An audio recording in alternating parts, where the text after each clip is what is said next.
Hi everybody, my name is Jaden. I'm Eli. I'm Jason. I'm Caden. And we are the YHWH on the Torah YouTube channel. And we thank you guys very, very much for hanging out with us. And we are going headstrong into the books of the Enlightened ones. And this is a very, very exciting topic. Eli, who are we? What do we believe in? Why do we believe in it?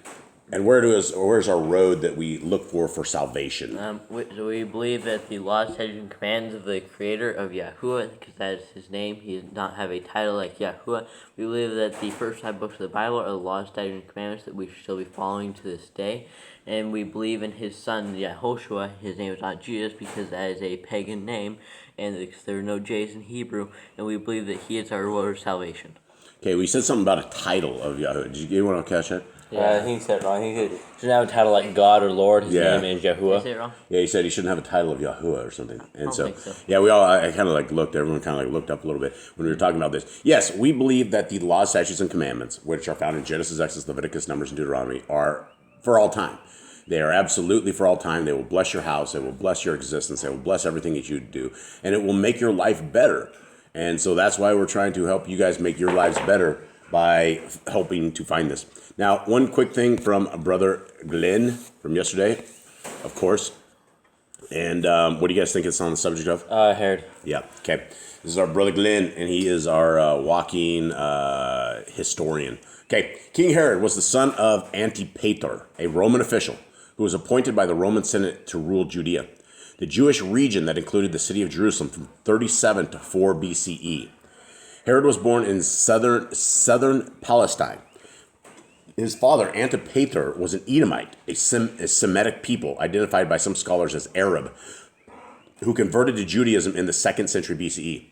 Antipater was a man of great influence and wealth who increased both by marrying the daughter of a noble from Petra in southwestern Jordan, at that time the capital of the rising Arab Nabatean kingdom. Thus, Herod was of Arab origin, although he was a practicing Jew. Okay, so that gives us a little bit of info on this. All right, and today we are heading into this, and guys, we are reading some amazing stuff you will never find anywhere else. You will not even find this in the so-called ordained 66-book version King James. You will not find the words of Messiah quite like this, and so this is absolutely amazing. Every single day when I read this about 30 minutes before I read this here, just to kind of get it so I don't sound like a blubbering idiot when I'm trying to read it. But it's stuff I've never seen before, and the boys at this table have never read this either. And so we're going to do chapter 6 will be a 2-part piece of this. So let's go on. Here we go. Before going out among the people to declare himself, Yahushua returned to Gennesareth, the town of his upbringing, accompanied by his disciples. He went first to the place where his mother was staying, and though she greeted him warmly because she loved her eldest son, Miriam did not fully understand Yahushua. She always knew he would grow up to be different and would become a man of Elohim because when carrying him, she dreamed that a bright flaming star had come down from heaven and entered her womb. That's interesting. That's the first thing I want to touch on a little bit is everybody saw this star, right? Everybody saw stars, stars in Bethlehem, stars, that was the thing that people were seeing is that. And something that we did not know that we just can glean in this in one sentence is Miriam did not fully understand Yahushua, right? Right. She knew he was a special guy, but she did not know how special. Okay, 2. His own kinsmen had once thought him mad and sought to take control of him. But now his brothers and sisters, having grown up, they no longer troubled him. They had said, he has lost his father and seeks another. For it is written, I will be his father, and he will be my son. All right, so we have even more stuff that we've never, ever, ever heard about before. They thought he was a madman. They thought he was crazy, right? Yeah, probably. Well, that's what they said. They just said that. They thought him mad and sought to take control of him. When people think that you're crazy, they want to try to either save you or try to save you from yourself or, save the whole world from you. So that is something crazy because somewhere in Messiah's life, his own family had to try to take him into like a custody or They probably didn't understand what he's saying. It probably sounded like weird things. Like they probably never heard it. It's like saying weird random things like, this is pretty weird, man. What are you saying? Yeah, and they took it up because they thought he had lost his father and seeks another. Okay, 3. When younger, Yahushua had been overawed by the prospects of the future and often fearful that he might not fulfill the promise. But he overcame this and any fears of his inability. It is in this and his dedication that his greatness is revealed. Something more, right? Something more we've never ever heard before. Doubt, right? Messiah had doubt. He knew he was something, but he did not know if he was He going was to. afraid he wasn't going to be good enough. Yeah, and I mean that is a human trait right there, right? We all sit there and we all will sit there and lay in bed and wonder: are we going to make this? Are we going to be able to do this? Is this something that we're capable of? Anything, and it's not just this. This is the human side of our Messiah. 4. Though Yahushua wielded the Ruach HaKodesh of Yahuwah, and in him it was stored up as in a water tank, he still had to overcome the weaknesses of men. For without so doing, his greatness could not be made manifest. Those who say he was something other than man detract from his greatness, for then the things he had to do would not have been easier to accomplish. Perhaps they cannot be comprehended, the heights to which men can rise when inspired by Yahuwah, the Father of all men. Thoughts on this? I mean, yeah, he died as a man. He took the punishment of a man, and he felt what we felt. Yeah. And the line in this, those who say he was something other than man detract from his greatness. And I've often thought about this. I've often thought, it is the Son of the Most High. Did he have the same pain? Did he have the same tolerances? Did he have the same stuff as all of us? And it's clear he was man. He came in the same, not even say brokenness, but in the same weaknesses that man has is what the Son of the Most High came in. Okay, 5. Going into the temple, Yahushua stood up to read, as he had often done in holy days. He read out a passage from the scroll of a prophet to the Yahudim, called Yeshayahu, in the tongue of his fathers, and having done so, returned it to the scroll keeper and sat down. After others had performed their duties, Yahushua had a chance to speak, and with all eyes upon him he did so, and the people were astonished. For he said, "Behold, you are witnessing the fulfillment of the Holy Writ, and the accomplishment of Yahuwah's design. I am chosen to be the tongue of the Father, speaking his words to you, his people. I am the light shining in the midst of the darkness. And even as a shepherd separates the sheep from the goats, so do I come to show how the good are to be separated from the wicked." Yahushua spoke with knowledgeable authority, bringing a new message which gladdened the hearts of those who heard him. The people marveled and whispered among themselves, "Where has he gained all this knowledge? How has he become so learned? Is this not the son of Joseph the carpenter, who is now dead, and of Miriam? And do not his sisters live here still? Yet they say he has healed the incurable." But not all received his words in this manner, and many were offended. Noticing the murmuring among these, Yahushua addressed them, saying, Do you hold it against me that I left? If a man has 2 duties, he must make a choice, not following the inclinations of his heart, but the course indicated by a higher degree. No doubt you have heard about the things I have done elsewhere and will say, "Let us see you do the same here." To this I can answer with sincerity. A prophet is unacceptable in his own neighborhood, and a physician is not called to cure those who know him.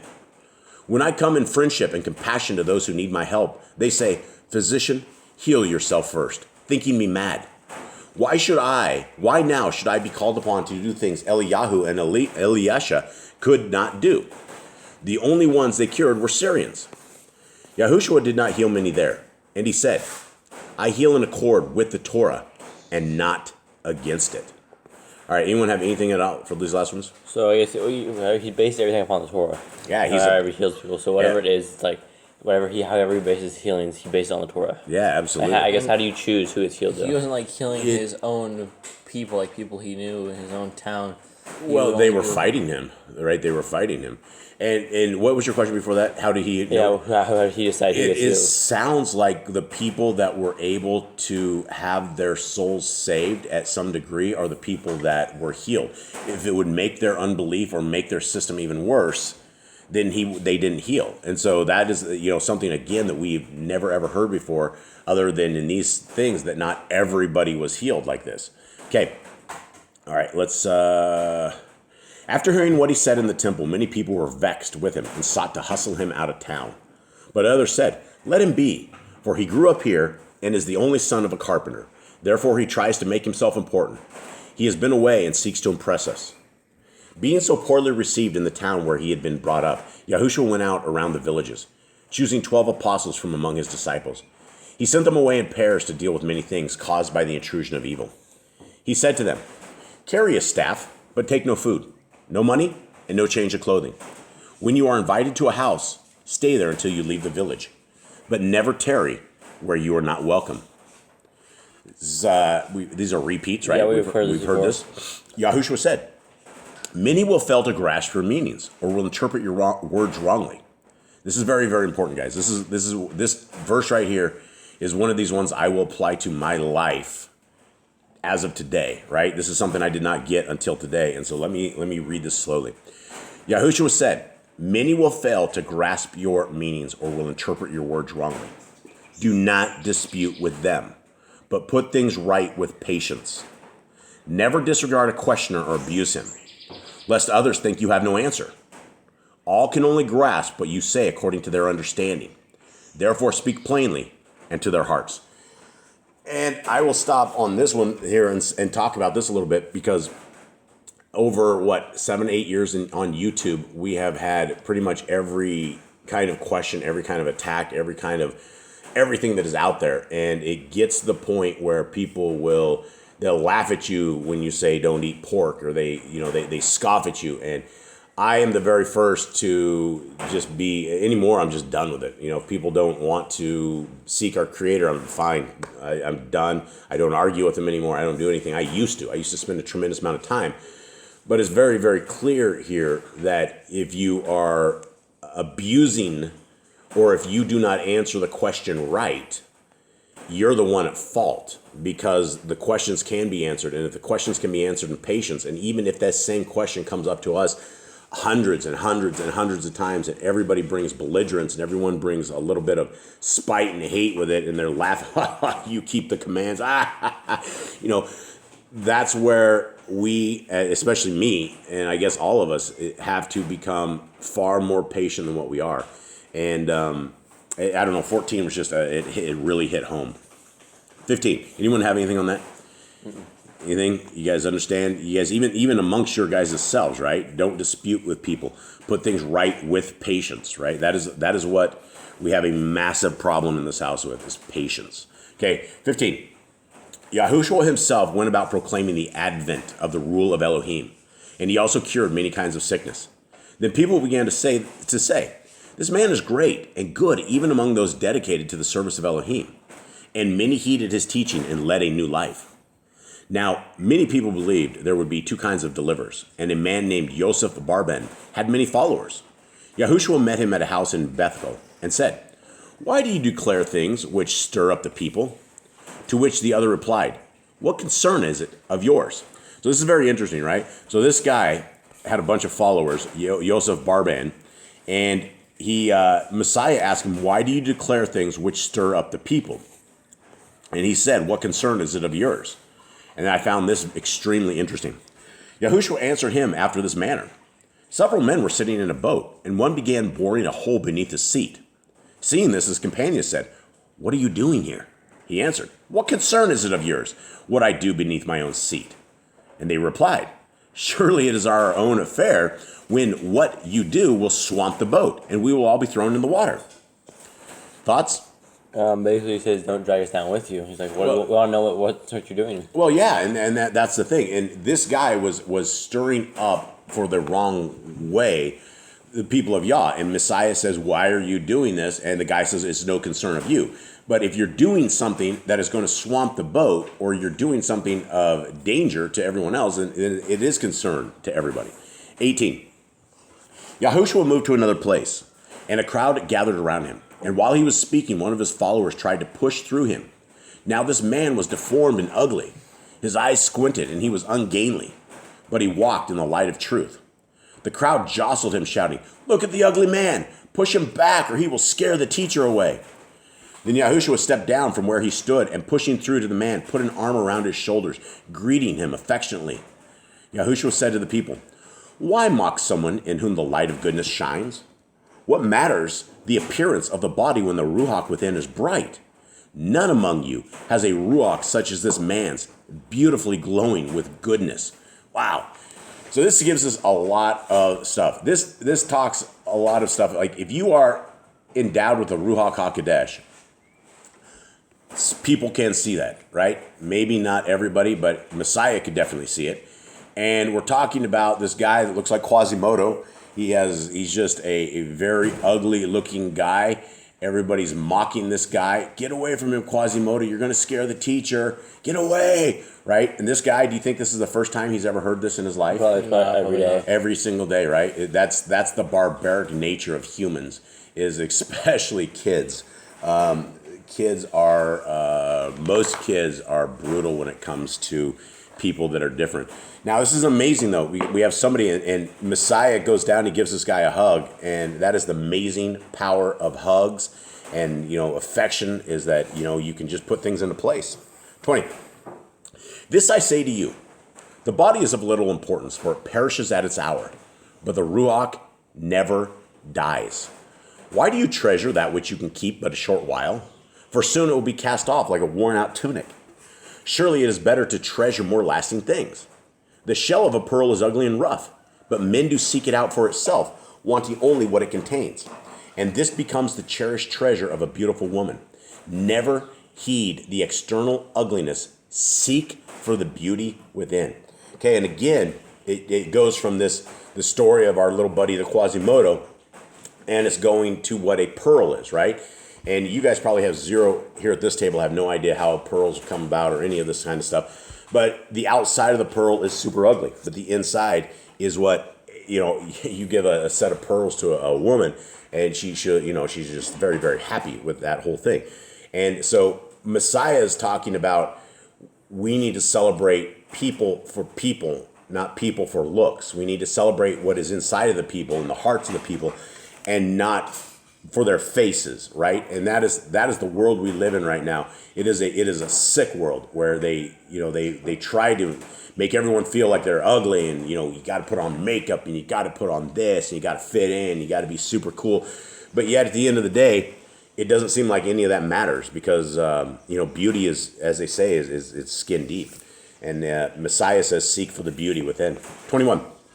In the crowd there was a man who employed many others, and he said, Master, I am so stirred up by your words that I will give everything I have and follow you. YHWH said, how many look to you for food and for employment?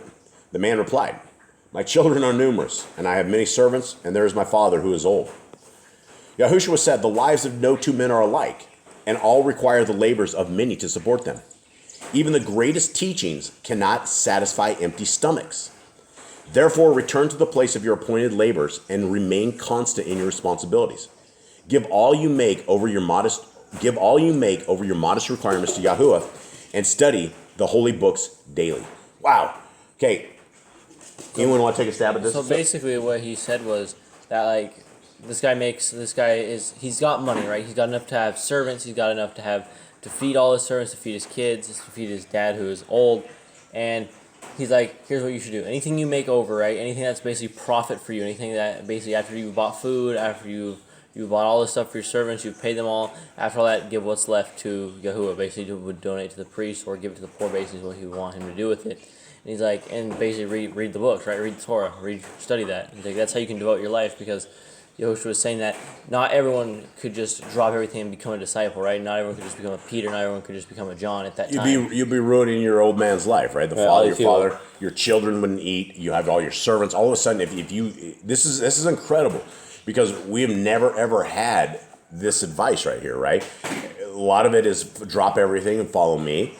This particular instance was, don't drop everything. Take care of it, and take care of anything over in excess. Help those, and essentially, I mean, this is the cycle of life is how to do this. This is amazing stuff. 24. YHWH said, a man without the light places his faith in gold, burying it in the ground so it will support him in adversity. Yet what benefit does it bestow if he never needs it? He worries continually, and it must be constantly on guard, lest he be robbed. And when he dies, his inheritors spend it. Yet by charitable deeds and self-restraint, a greater treasure, which cannot be taken by robbers or dissipated by others, can be laid up openly and without fear. Okay, thoughts? Any on this? Anyone listen on this? Yeah. Okay, it's talking about, the guy burying his money in the ground, and you bury it and it's never secure. You're always worried about it. Somebody's going to come take your money, and then you die, and then somebody else essentially gets it. That's why, That's why you can't have treasures on earth. That's basically what that. I think that's. Yeah, and that's the thing. The most important thing that we ever have that we can battle for is our soul. And so without the money is going to be something that is going to take our souls, it's going to hamper our soul for most of us. 25. Someone in the crowd said, "Great teacher, to some you say, give up all, while others you tell to continue in their ways. I have many responsibilities and a moderate surplus over my requirements. What should I do?" YHWH said, "Do what is right and just. Study the books of wisdom and live according to their teachings. Exploit no one and work for the rule of Elohim." A man said to YHWH, "Master, I know the problems of the rich, for I have sons and many friends. But how can I know whether they love me or my wealth?" YHWH said, "A rich man owned a large warehouse, but one night this burned down, consuming all his wealth. And though he had given other warehouses to each of his 2 sons, when he lost his own, they would not help him. While poor, he met a beggar boy whom he adopted to fill the empty places in his heart. And going to a distant city, by hard work he established another warehouse, becoming rich again. When the adopted boy grew up, the man gave him a warehouse, but one much smaller than those he had previously given to his sons. The 2 sons heard about their father's new wealth and sent word that they wanted to combine their warehouses with his, so that by trading together they could all get richer. The man then sent messengers to all 3 of those who had helped, saying his business had declined and he was in the hands of moneylenders and required 100 pieces of gold to continue. The 2 sons returned excuses, saying they could not help. But the adopted son sent 200 pieces of gold, saying he had pledged himself to obtain it. Thus the man found out who loved him and left all his estate to the one he had adopted. All right, so who was the one that loved him? The adopted son. Yeah, the adopted son. Basically, in that he says, "How do I know if I'm rich? How do I know people love me? How do I know it's not my wealth?" He goes, "Well, when you're in your lowest, see who helps you, see who comes back for you, see which one sticks around, and the one person that you help maybe out of love instead of out of wealth might actually come back and help you with love." Yeah, absolutely. Okay, this I think is the last chapter we are going to do, or verse right here. Speaking to the people about him, YHWH said, "So as long as the great sun never shone upon earth, there was darkness. And had it not come to shine, there would be darkness still. Without the sun, men would not have known day from night. But when it came, both were made distinguishable. These times are a night of ignorance, wherein wrongdoing and bewilderment prevail. But a light has come to dispel darkness and make right distinguishable from wrong." Okay. What does this have to do with that previous thing? The 30 on this? Yeah.